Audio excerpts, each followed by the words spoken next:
আসসালামু আলাইকুম। বিগত ২-৩ দিন আগে আমি একটা ছোট ভিডিও করছিলাম। সেটা হচ্ছে মালয়েশিয়ার মসজিদে ইফতার নিয়ে একটা বিস্তারিত কথা বলছিলাম। তো ওই ভিডিওটা আমি ক্লিয়ার করে কিছু বলতে পারি নাই। অনেকে হয়তোবা ভুল বুঝছেন। আমি ক্লিয়ার করে দিই এখন।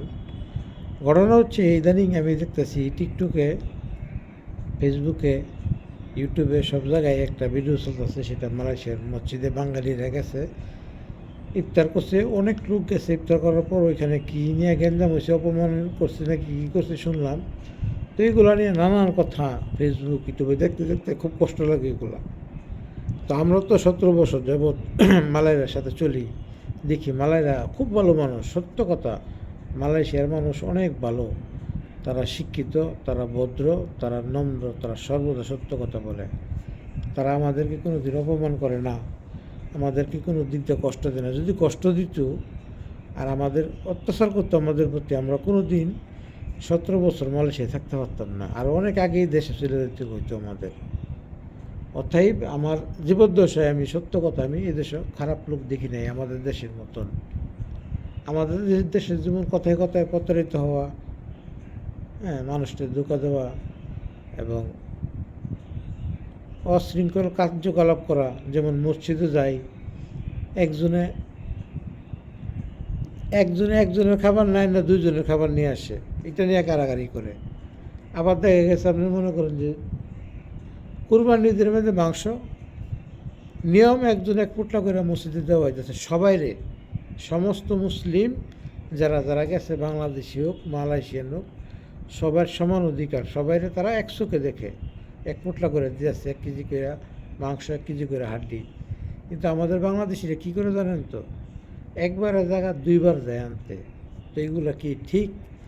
এই মালয়েশিয়ার মানুষ কোনো দিনও এটা করে না। তারা একবারের জায়গা দুইবার আনবে না। তারা ভদ্র, নম্র, তারা যা করে সব ভালো। যেমন মনে করেন যে মালয়েরা মনে করেন যে নিয়ম শৃঙ্খলার বাইরে কোনো কাজ তারা করে না। তারা সব কিছু নিয়ম এবং শৃঙ্খলাবোধ একটা সব কিছু মাইনা চলে। কিন্তু আমরা কোনো নিয়ম শৃঙ্খলা বুঝি না। আমরা কোনো লাইনে দাঁড়াইলে ঠেলাঠেলি করে কেমন আগে যাবো, আবার নামাজ পড়তে গেলাম ওইখানেও যায় মনে করেন যে ঠেলাঠেলি, মনে করেন যে খাবার দিল মসজিদে, ওইখানেও যায় কারাকারি। এগুলো আমরা বাংলাদেশিরাই করে, সত্য কথা যেটা। তো এই যে তারা ভদ্রলোক, তারা কিছু বলে না। আমাদের তো নিজেদের একটা থাকা দরকার, বিবেক থাকা দরকার যে আমরা কেন এগুলো করব।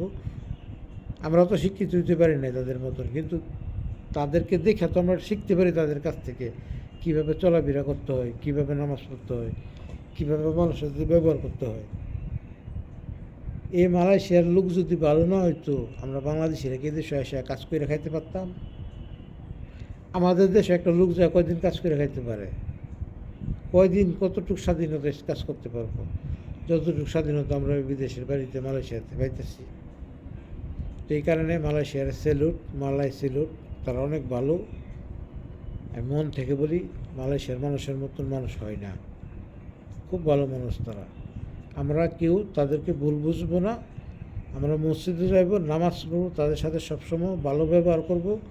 মালয়েশিয়ার মানুষকে আমরা সম্মান দিব। তারা সম্মান তারা প্রাপ্য।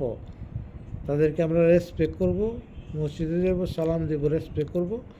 আমরা কোনো দিনও কোনো কিছু নিয়ে কারাকারি করব না, এমন কোনো কাজ করব না যাতে করে মালয়রা আমাদের প্রতি ভুল ধারণা সৃষ্টি হয়। কারণ তারা উচ্চশিক্ষিত। তাদেরকে সাথে কথা বলার আগেও আমাদের চিন্তা করতে হবে তারা শিক্ষিত এবং ভালো, এবং তারা হাই কোয়ালিটি ভিআইপি পার্সোনালিটি, তারা ভিআইপি লোক। তো সেই হিসাবে আমাদের কথাও তাদের সাথে সেভাবে বলতে হবে, তাদেরকে সম্মান দিয়ে কথা বলতে হবে। তাহলেই আমাদেরও সম্মান ঠিক থাকবে, তাদেরকেও সম্মান ঠিক থাকবে। তো সর্বদাই আমি একটা কথা বলবো, মালয়েশিয়াতে আসছেন সবাই নিয়ম শৃঙ্খলা মেনে চলবেন। হ্যাঁ, নিয়মের বাইরে কেউ কিছু করবেন না। আর আপনাদের জন্যই আমরা এইগুলো দেখে আমরা কষ্ট পাই। আমরা কোনো দিন নিয়ম শৃঙ্খলা ভাঙি না। এদেশের মানুষকে আমরা সম্মান দিই, তারাও আমাদেরকে সম্মান দেয়, আমরাও তাদেরকে। এখন সত্য কথা বলতে কি, আমার মনে হয় কিছু কিছু মানুষ আছে মালয়েশিয়াতে যারা আমাকে এমন ভালোবাসে, হ্যাঁ, যে ভালোবাসা একজন পিতা একজন সন্তানকে দেয় এবং একজন মা একজন সন্তানকে দেয়। মালয়েশিয়াতে আমার এমন ভালোবাসে মালাইরা, চীনারা, ইন্ডিয়ানরা বহুত এমন আছে, আমি দেখছি।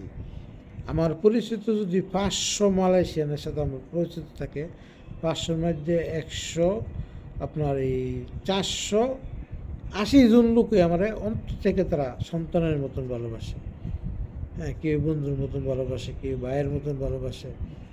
এত ভালো মানুষ তারা, আমি বহুদিন ধরে তাদের সাথে চলতেছি। আজ পর্যন্ত তাদের আমি কোনো দিকটা খারাপ পাই নাই। যদি খারাপ পাইতাম, হ্যাঁ, তাইলে এতদিন এদেশে থাকতে পারতাম না। তো আমি আবারও বলি, ঠান্ডা মাথায় বলি ভাই, দোষ আমাদের নিজেদের। ঠিক আছে, আমরা নিজেদেরকে যদি সংশোধন করতে পারি, তাইলেই কিন্তু আমরা সব জায়গায় সকল জায়গায় সম্মান পাব।